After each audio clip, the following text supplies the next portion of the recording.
안녕하세요 여러분.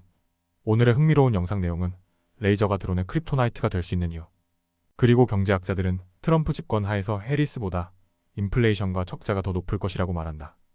에 관한 것입니다. 우선 좋아요 버튼을 누르고 채널 구독 및 알림 설정도 잊지 마세요. 여러분의 관심과 지지가 저희에게 큰 힘이 됩니다. 첫 영상은 월스트리트 저널의 2024년 10월 14일자 기사를 바탕으로 레이저가 드론의 크립토나이트가 될 수 있는 이유에 대해 알아보겠습니다. 이 기사에서는 레이저 기술이 어떻게 발전하고 있으며 군사적 활용 가능성에 대해 이야기합니다.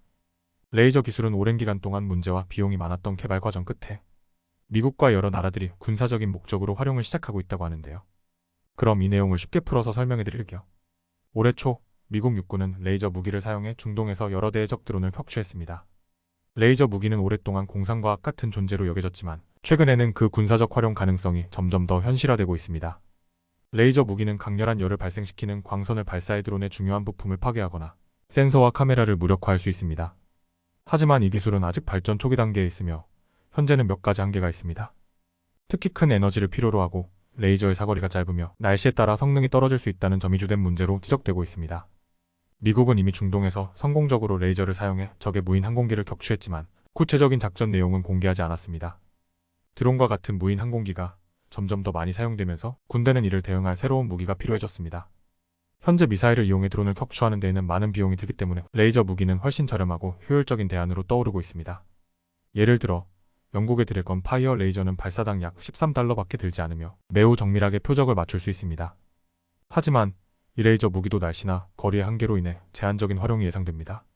레이저 기술은 아직도 많은 도전을 안고 있습니다. 미국, 영국, 이스라엘을 비롯한 여러 국가들이 레이저 무기를 개발 중이지만 아직까지 완벽한 기술로 자리 잡기에는 시간이 필요합니다. 레이저는 많은 에너지를 필요로 하고 빔이 멀리 나갈수록 그 에너지가 약해지는 문제가 있습니다. 또한 날씨가 나쁘면 빔이 흩어지거나 약해져서 성능이 떨어집니다.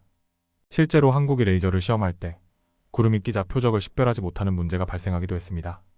결론적으로 레이저는 드론을 격추하는 데 있어 매우 유망한 기술이지만 아직은 해결해야 할 문제들이 많이 남아 있습니다. 레이저의 큰 에너지 요구량, 짧은 사거리, 그리고 날씨에 따른 성능 저하 등이 주요 과제인데요. 그럼에도 불구하고 레이저 무기가 앞으로 5년 내에 크게 발전할 것이라는 전망도 있습니다. 여러분, 오늘은 이렇게 레이저 무기의 군사적 활용과 그 가능성에 대해 알아봤는데요. 이 기술이 앞으로 어떻게 발전할지 지켜보는 것도 흥미로울 것 같습니다. 다음 영상은 월스트리트 저널의 2024년 10월 14일자 기사를 바탕으로 경제학자들이 트럼프 집권 하에서 해리스보다 인플레이션과 적자가 더 높을 것이라고 말하는 이유에 대해 알아보겠습니다. 이번 기사는 트럼프와 해리스의 경제정책에 어떤 차이를 보이며 경제학자들이 어떤 전망을 내놓고 있는지 설명하는 내용을 담고 있는데요. 이해하기 쉽게 풀어서 설명해드리겠습니다. 월스트리트 저널이 10월 4일부터 8일까지 진행한 조사에 따르면 대부분의 경제학자들은 트럼프 전 대통령이 2기 집권할 경우 해리스 부통령이 대통령이 되었을 때보다 인플레이션, 이자율, 그리고 연방 적자가 더 높아질 것으로 보고 있습니다. 이 조사는 7월 바이든 대통령이 후보 경선에서 탈락한 이후 해리스가 후보로 나선 시점과 비교해도 큰 차이를 보였습니다. 트럼프는 관세를 더 강화하고 초과 근무 수당에 대한 세금, 감면 등을 제한하면서 경제학자들이 우려하는 더 큰 인플레이션 압박을 만들 수 있다는 분석입니다. 트럼프 전 대통령은 7월에 10% 관세 계획을 발표한 이후 이를 10%에서 20%로 높이겠다고 공약을 변경했습니다. 특히 중국 수입품에 대해 60% 이상의 관세를 부과하겠다고도 제안했는데요. 이는 수입업체와 소비자들에게 더 큰 부담을 줄 수 있습니다. 대부분의 경제학자들은 이러한 트럼프의 관세 정책이 물가 상승을 더 빠르게 유발할 것이라고 예측했습니다. 50명의 경제학자 중 68%가 트럼프의 정책이 해리스의 정책보다 인플레이션을 더 높일 것이라고 답했으며 이는 7월 조사 때보다 더 높은 수치입니다. 트럼프는 최근 캠페인에서 사회보장 혜택과 초과 근무 수당에 대한 세금 감면을 제안했으며 이민법 집행 강화를 통해 세금을 납부하는 이민자 수를 줄이겠다고 발표했습니다.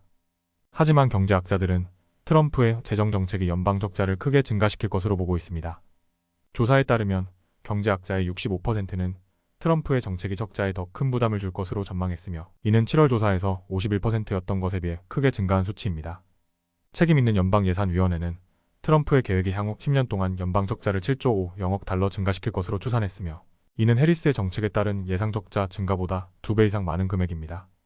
트럼프의 정책은 연방 적자를 높이고 이는 더 높은 이자율로 이어질 가능성이 큽니다. 조사에 참여한 경제학자의 61%는 트럼프 집권 하에서 이자율이 더 높아질 것으로 전망했습니다. 반면 경제성장 측면에서는 두 후보 간의 차이가 크지 않다고 보았습니다.